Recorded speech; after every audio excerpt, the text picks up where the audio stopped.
What's up, everybody? Walking in love with horror. I'm AJ. And I'm Christy. And y'all, this is our Evil Season 4, Episode 6 recap and review. This one was called, I believe, How to Dance in 3 Easy Steps or something like that.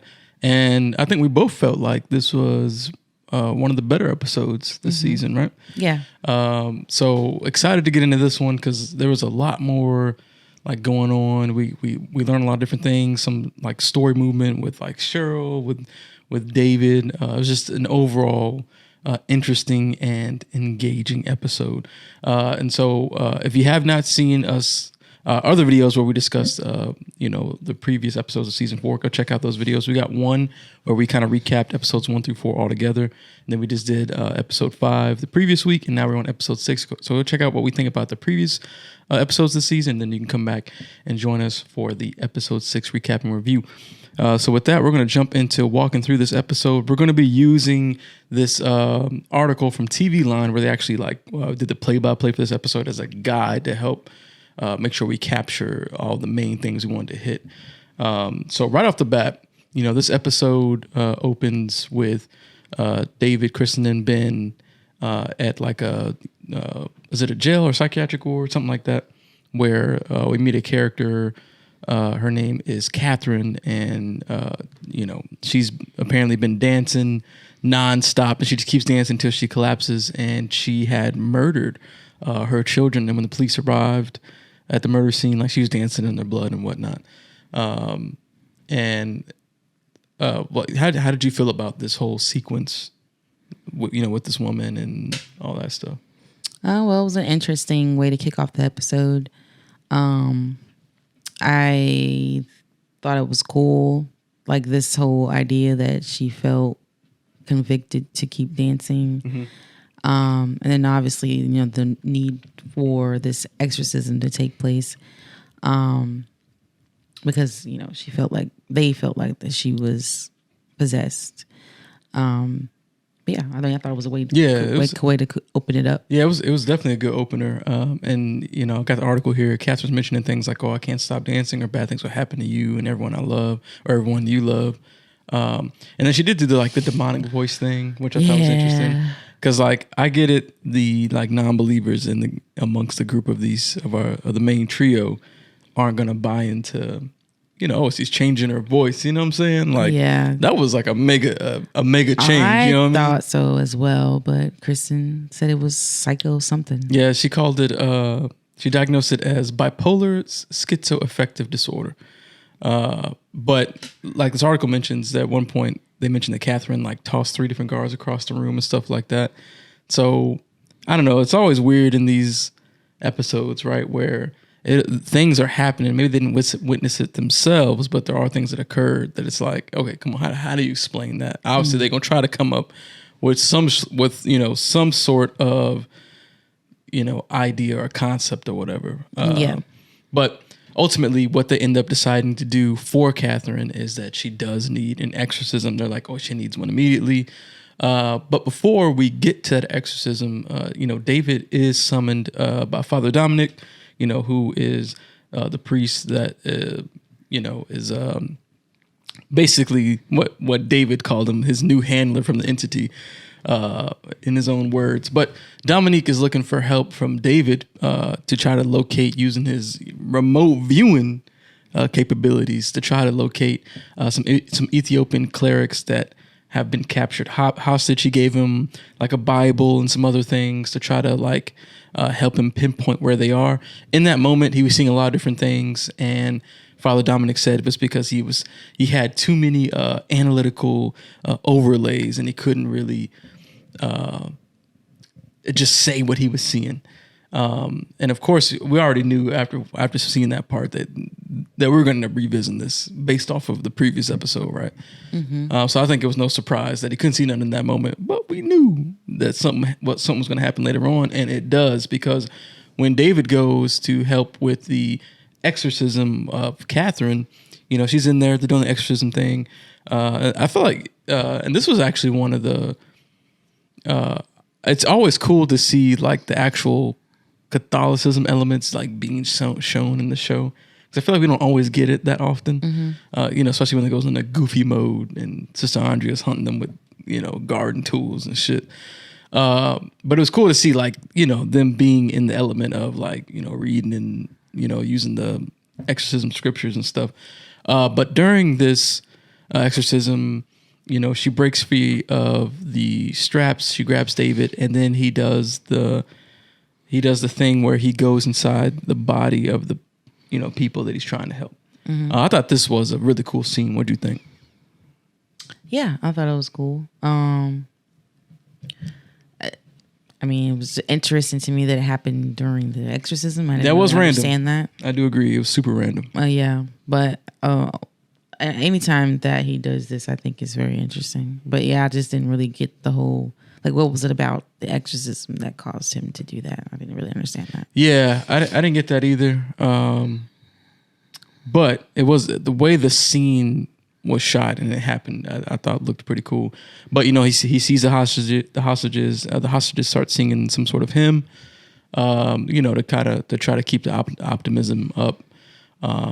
And he also was able to glimpse some things in the area of like where they were located and whatnot.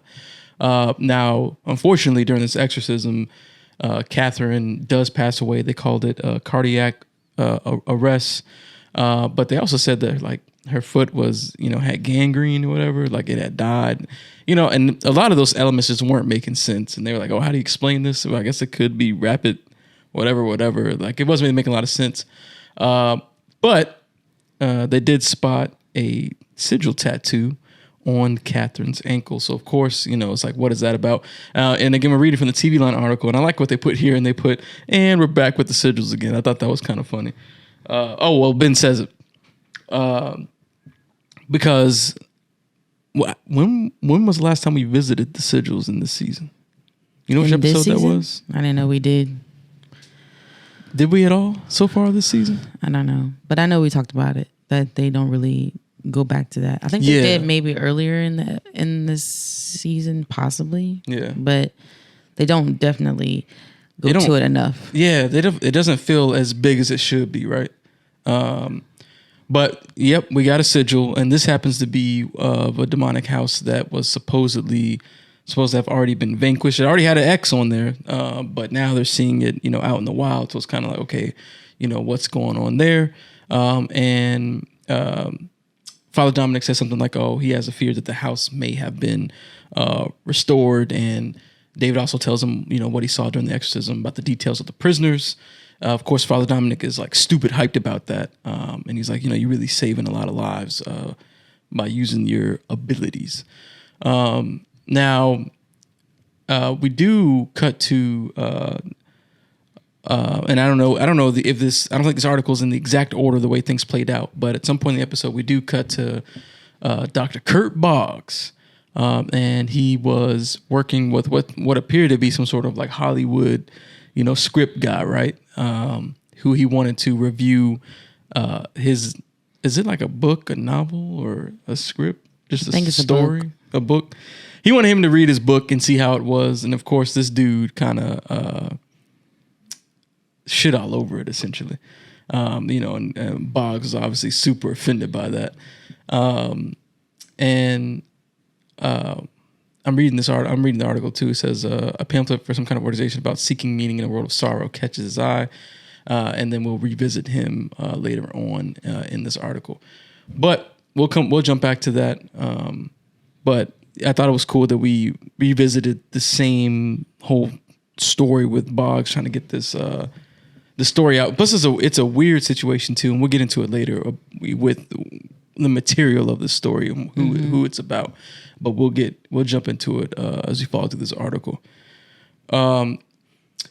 Next we got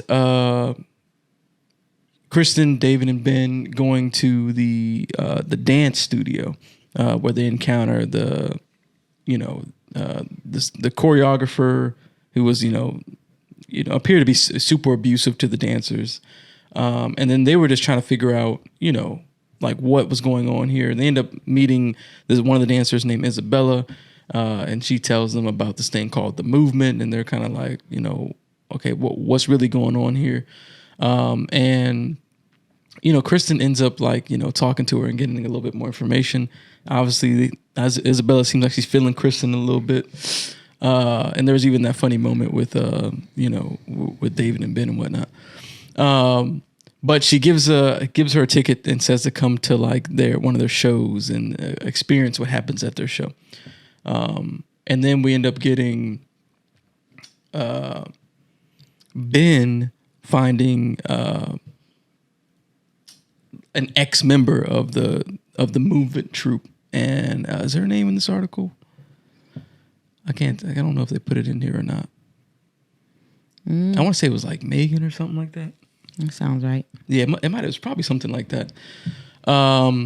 But they end up finding this ex-troop member, and she is saying all the stuff about, she left because the troop was satanic.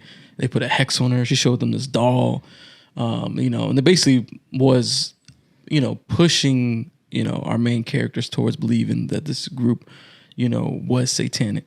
Did you believe her like at first, like, or did you already have an inkling that something was up? Well, I don't know. I guess I believe that they might have seemed suspicious anyway. Yeah. But definitely not the fact that she was in on it or anything like that. No, I didn't really get that part. Yeah, I didn't initially. Really. Yeah, I didn't have a feeling that like she was in on it or anything either. So, as the episode developed, you start to question some things. But at least initially, I thought, oh shoot, like I was like, yeah, these people really are, Satanists or whatever. Well, I think they said they were witches, not Satanists. Or witches, yeah. So anyway, the article continues, and Kristen, Ben, and David, come to the movement showing that they were invited to. Isabella's a little thrown off because Kristen brought Ben and David with her, and she really just wanted Kristen to show up. Mm-hmm. But Kristen gets her to talk a little bit more about Catherine by agreeing to Isabella's request to check out her bare feet, which I thought was kind of weird. I didn't really. Well, that's what I'm saying. Like, it's got to be something that these people have either learned from Megan or something, because obviously, Catherine's feet were affected. So it is weird that she wanted to see her feet. Yeah. So I don't know, but I think this show does a badass job at actually telling you anything. So we don't know if this movement group actually had some kind of witchcraft or whatever going on, which I believe because of the interaction that she has with David inside of the thing. Yep, for sure. The confession. But during that performance, while they're doing the little show, the performance, the dancing, the chanting and stuff, there's a woman in white that appears. And David is the only one that can see this woman, of course. And she floats over to David, whispers something in his ear. And David turns to Ben and says, did you see that? Obviously Ben doesn't see it, and we already knew that. And then the witch thing or whatever did some little scream, and then we cut to the next scene. But anyway, moving on. Father Dominic, gives the group more information about the sigil, saying that it was supposed to be wiped from the earth 200 years ago, but now it appears to be revitalized. He says. And he's saying that it's usually whenever the sigil is present, it's ran by witches. And then there's a little play on things here about like the patriarchal society and how women are treated. And they have like a little moment with that. Did you want to say anything specific about that? Like, how'd you feel about that? Some of the messaging in this episode. I thought it was. I don't know. It came across a little heavy-handed, in my opinion. Yeah, I feel like Kristen be doing too much. I'm not really sure what the writer's goal is with her character this season, but they're not doing a very good job with her. I get what they were trying to say here. Like, I get, because she mentioned like they assess more women and stuff like that. I get what they were doing there. I just think it was a little bit too much. Okay. Okay. In my opinion. No, I see what you're saying. But moving on, we end up getting a moment where, like you mentioned, you just brought it up, where David hears, he's hearing confessions the next day, and Isabella actually gets into the booth or whatever it's called. With David, and she's talking to him, and she's like, "I know you saw the spirit of the show," and she's wondering, what it said, and he said that it told, and I quote, "It told me to shed my God and know greatness," and of course he called the apparition demonic, and she says that it was a muse, and she instructs him to pray to it, and then leaves. Now after she left, this is when we get like a really insane moment here with David, where he goes into back into that that prison where the clerics are being held hostage, and he's now in the body of that same general that we saw from the previous. Is it him episode. being in the body or just in their mind? I think he's almost like possessing them in a way. Mm. That's how I took it as. It's almost as if he's possessing them.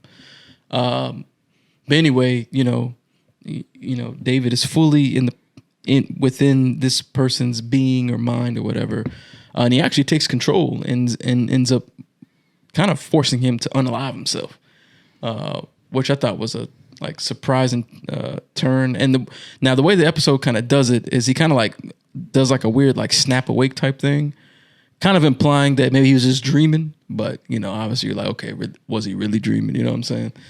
And when he goes and talks to Father Dominic about it, Father did confirm, hey, dude really did take himself out. So, obviously David is super conflicted by that, right? Because he's because he was like, oh, I need to confess something. And then Father Dominic's like, no, you don't. It's a good thing no matter how it happened. It's God's work.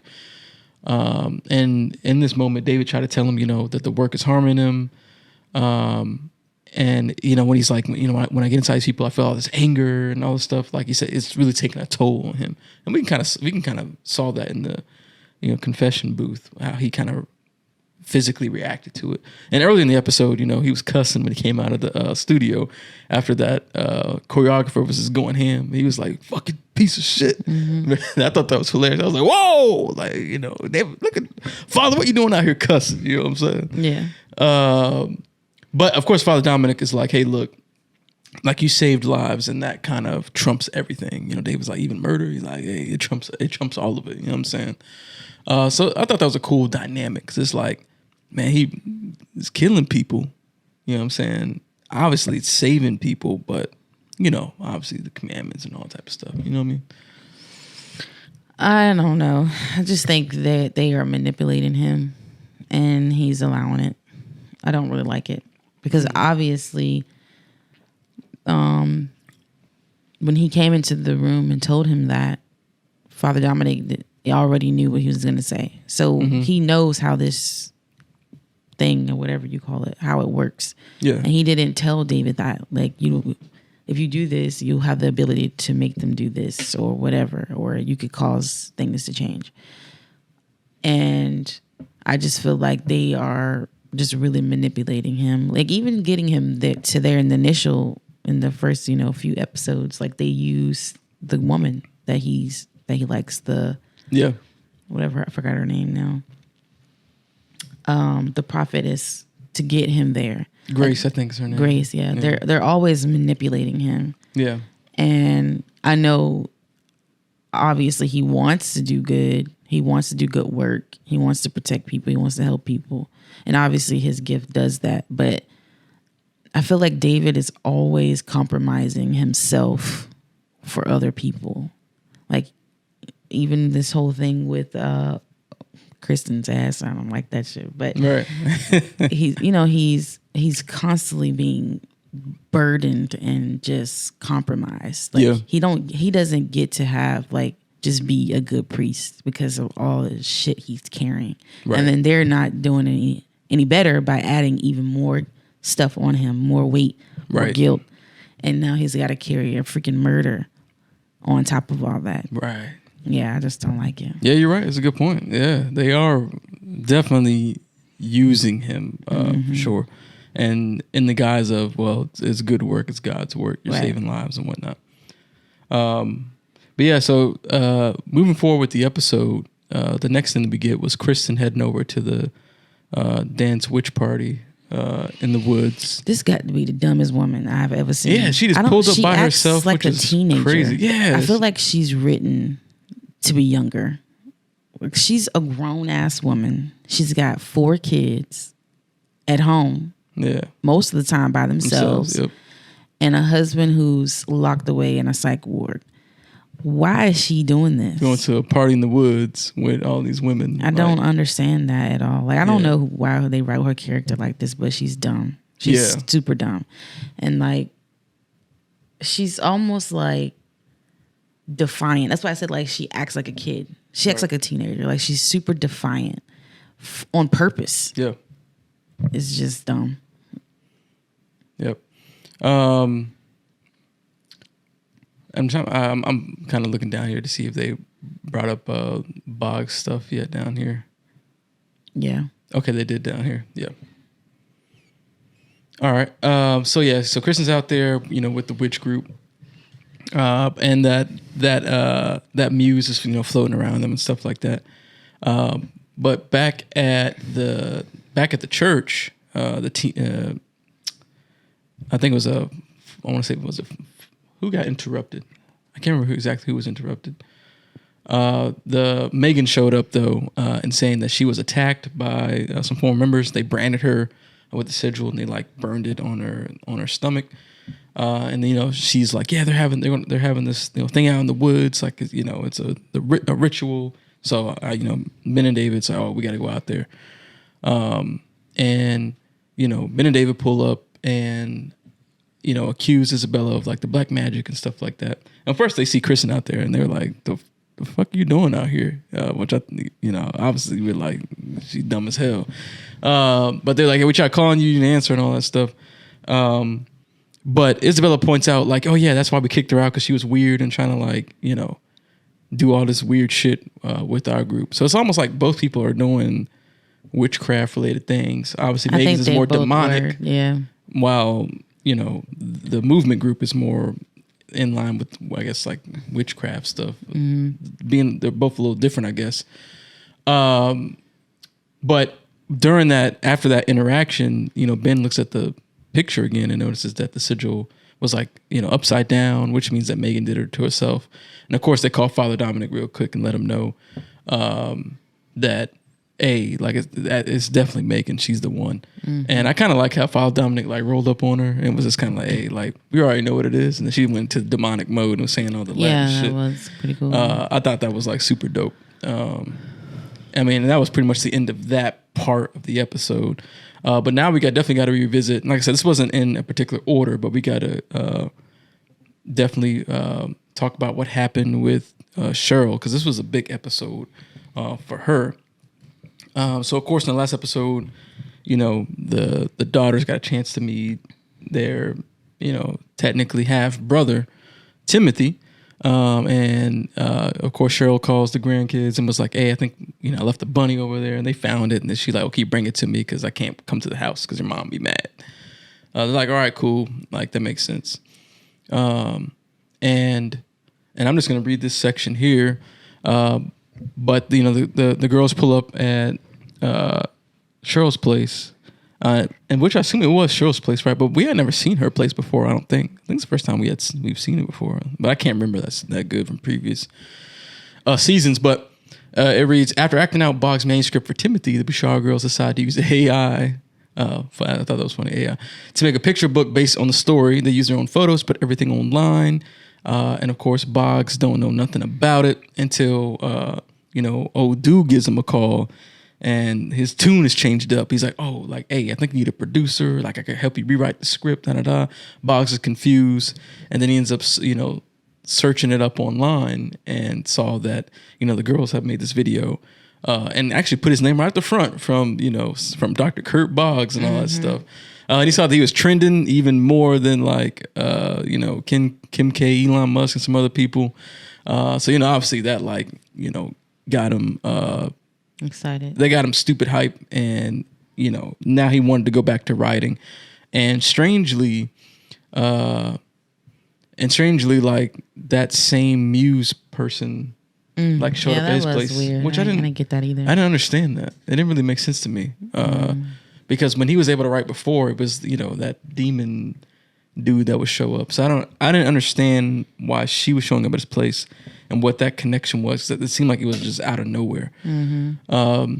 But while the girls are at Cheryl's place, she notices that Lynn's got or Laura's got that little bag, a little heart bag that's got all the herbs and stuff to make people go to sleep. She notices it and talks to Lynn and is like, hey, like, what happened with your dad again? Oh yeah, he got sent away because he collapsed in her room. He had a syringe in his hand. And then obviously, she's super pissed and realizes, it was Leland trying to, take out one of my grandkids. So she actually goes to Leland's house, wrecks it, puts like "you're dead" and MF on the floor in her own blood, and she grabs a knife. And when Leland pulls up, she was waiting on him. And I can't remember if she said something specific when he pulled up in there. But that was pretty much the end of the episode, which I thought was dope because we were wanting Sheryl to have her moment of redemption, and maybe this is the start to that. It's a slight moment of redemption for Sheryl. It's ridiculous that it takes all of that for her to wake up and realize that what is going on is wrong. Like, right. I don't understand how she thought that what they were doing was okay. But right. It's like she was fine with all the other stuff they did. Like they did the Andy and all that stuff. We're gonna kidnap Andy. That's fine. We're gonna, warp his brain. That's fine. Right. Because I don't like his ass. That's basically how she felt about him. Mm-hmm. But, we're gonna, steal my daughter's egg and birth the Antichrist. Like, I'm cool with that. Like, she's an idiot. Yeah, it's like, how you not expect them to go that route and take out one of the kids? Like, they're obviously willing to do anything, right? And you were basically willing to do anything up until now. Up to now, it's one of the kids involved, right? We were trying to figure out what the stuff was in the thing, and I guess we were assuming that it extends your life or something. Yeah, like that. I think it keeps you youthful. So we're assuming that that's why she's been doing all this stuff, so she can live longer or whatever. Yep. But yeah, like, come on now, sis. Like, I don't understand how she thought that Leland's ass wouldn't stop at anything to get whatever it is that he wanted done to be done. But I am glad that woke her up. I don't know what she's gonna do after this though. Like, right. Because I know she's still trying to, be in good with the boss upstairs and all that kind of stuff. Even though they don't give two shits about her, like they're just using her right to accomplish their mission or whatever. But like I said, I'm glad she finally shown some sort of like care for her family. Because I mean, these are her daughter and her granddaughters. Mm-hmm. So, and her grandson. Yeah, it is. But yeah, I, like we said at the top of this video, like, this is definitely one of the better episodes. It felt. Well, I would say that because of Sheryl, but Kristen's ass, I don't know what the hell is wrong with her. I can't get with her character. I feel like does she have a character arc? Because I don't feel like there is one. Not in this season. It doesn't feel like it. No, it really doesn't. And I don't know who came into the room and who left out the room, but you gotta get them back because her character is just trash this season. Yeah, you're right. I don't really know what her arc is right now, but she really doesn't have nothing to do right now. It feels that way. She's acting up. Like I said, she acts like a kid. Yeah. Where everyone else seems to have like a really heavy arc, like obviously Ben with what he's dealing with, David with his remote viewing, his struggle with everything, faith and everything. I don't know what Kristen's. I mean, obviously she's got like the Andy issue, and obviously the egg thing. But she's always had an Andy issue. Yeah. You know what I'm saying? Like, I don't know. I feel like they don't know what to do with her. So they just making her act out, which is dumb. And surprisingly, they haven't brought the baby back up either, because she did interact with Timothy. Oh, you mean with her? Yeah, and the well, maybe this will happen in the surrogate next episode. Mother. Yeah, there'll be some sort of interaction with that. Yeah, maybe Sheryl will confess, or not confess, or maybe she'll at least tell her something like, right, this is what's going on with Leland. What and switch sides. Like, now we got to try to bring him down type something. Yeah, Lord knows. But you still got like what 6 episodes? 8 episodes really, because I think it's I want to say it's 14 episodes this season. So next episode will be the mid-season finale point. I complain about 8-episode shows, but I don't know. I feel like this is a lot of episodes. It's a lot of episodes. And I think ordinarily we would look forward to a lot of episodes, but because this is the type of show where some episodes almost feel like filler. Well, yeah. See, I feel like that's the issue with this. Almost like half of this. Maybe 3/4 of this episode felt filler. Yeah. To me, versus the other episodes. I don't know. I needed to get better. It's really sad because this is the last season that we got. We're getting. I don't feel no closer to any kind of resolutions or things changing. Or is there going to be like some sort of like apocalyptic type of event that happens within this, thing? Obviously, this entity people know more than what they're letting on, right? So like, is there gonna be some kind of explanation? Because remember when David had asked him, they said something about something happening in the previous episode in regards to that box that they found. Like he called it something.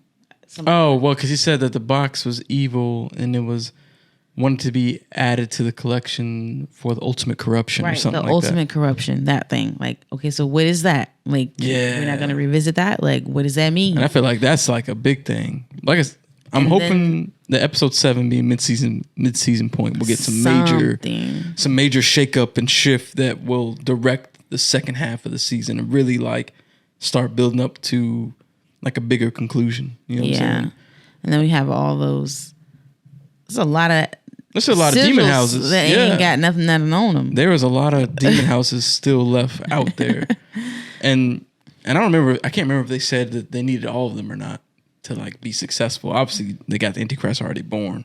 Yeah, but man, there's like so much. I feel like main story related stuff that, like, even the fact that this is the Antichrist, like we haven't even talked about that no more. Really, like he's around, but we haven't really shown like the plans and like I said, mid-season finale with episode 7. Hopefully we get more stuff, but that is the issue with doing shows like this, where it's like so case focused to the point where the main story becomes like just an anchor point at the end of an episode, or like it takes away some of the fun. It's not like a House of Dragons, right, where like every episode counts. There's no like filler shit. Like everything is main story. Well, that's what I'm saying. Like, because those shows have a lot less episodes. Like that's why I say I complain about it, but it makes this episodes much more focused towards the end goal. Whereas this particular season got 14 episodes. Well, so they normally they only have 10, but I think they do. They added more because it's the final one. They do usually have 10, but now in this case they're kind of like really like stretching it all the way out, and it's just like, come on.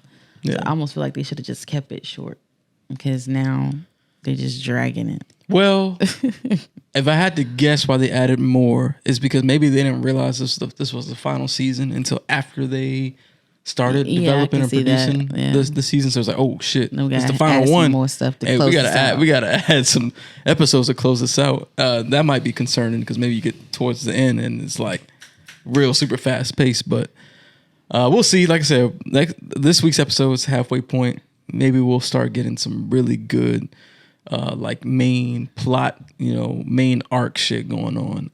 But we'll see. But hey, look, y'all, that's what we think about Evil Season 4 Episode 6. Obviously, we felt like it was one of the better episodes, but we still need some meat. We still need a little bit more. It's almost like getting like from a little bit. You know what I'm saying? Chicken wings or something. You hungry? No, I am. It's late at night right now too, recording this.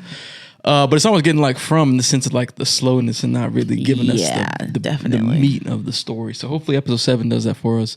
How did y'all feel about episode 6? Did it work for y'all? What were some of your favorite parts? What do you think episode 7 will bring us? And how do you think it will shift the second half of the season? Hopefully we get, more mainline episodes moving forward.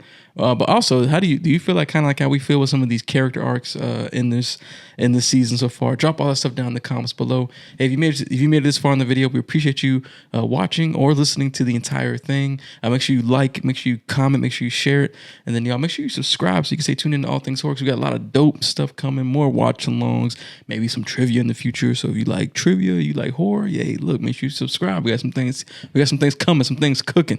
But again, y'all subscribe, stay tuned to All Things Horror. We'll see you in the next one. We out. Peace.